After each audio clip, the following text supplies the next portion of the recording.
Hi folks, I'm Matt and welcome to My Expanded Universe, a show where I go through the entire EU, yes, the entire EU, in chronological order as best I know how. It's really tough. Okay, today we're going to go over two short stories here. The first one is a comic book, sort of. It's a comic strip, comic book kind of.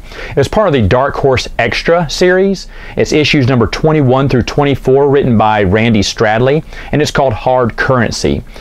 In this short story, Kennex Kill is hired to assassinate someone, but it turns out to be a trap. Now, we all know who Kennex Kill is. I just reviewed Crimson Empire. So this is the bounty hunter story that happens right after Crimson Empire 2. And is kind of setting up for what will eventually be Crimson Empire 3, which was coming out at the time. Now, chronologically speaking, this happens after 2.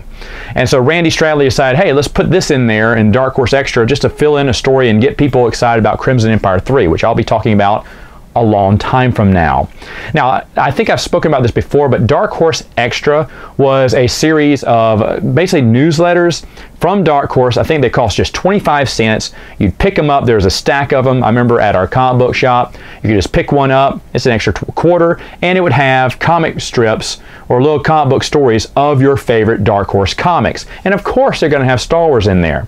Now, it was always fun to have these because they always tied into the regular story. Did they impact the stories? No. They were just mini adventures that you could forget about.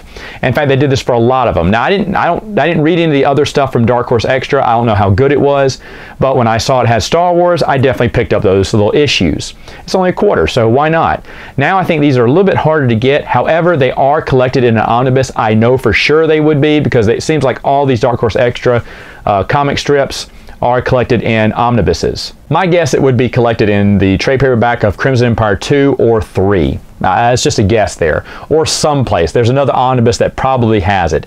I just collected them when they came out. I actually have the old newsletters.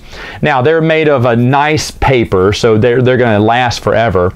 And the story is okay. I mean, yes, Kennex Kill gets the upper hand. I'm not much for the alter ego of Kennex Kill, the bounty hunter. I find him very generic. However, the story is okay. If you're a Crimson Empire, super fan, you probably want to read it. If not, it is skippable.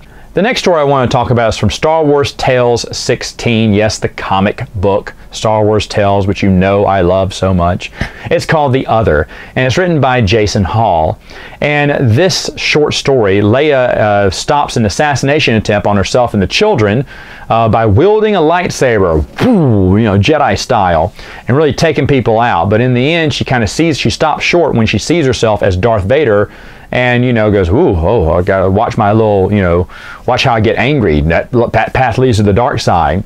And she realizes it's a little too dangerous for the kids right now, so she sends them off with Winter to live on Anoth, which is kind of tying up a storyline that's in a novel, because that's where the children are coming back from. So this was a story about how they got there. Just a nice little continuity, short comic strip. I don't mind it that much. In fact, I enjoy when Dark Horse dips into the Bantam era, which they rarely did. So this was nice. Is it necessary to the overall story? Not at all.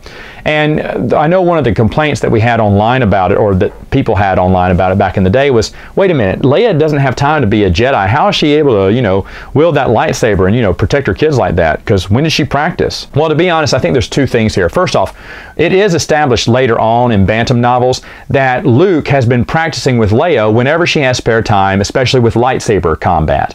So it's obvious she has a little lightsaber combat in her. Plus, when Mama Bear's little cubs are threatened, Mama's going to come out, claws out, right? So she probably had that going for her too, which is also why she saw a little bit of herself, Darth Vader in her, going to the dark side because, I almost lost my cool there. But no, that's how moms are, right? They're protective over their children. So that didn't bother me as well. It's an okay story. I'm trying to build this up to be a great story. It's really not. It's an okay story. I mean, for Tales, it's fantastic. But that's not saying much. Both of these are definitely skippable, but both of them do serve a purpose and kind of carry the story arc of those characters, and they do tie some continuity in as well, even though both of them are very short. All right, folks, that's all the time I have for now. See you next time with another video.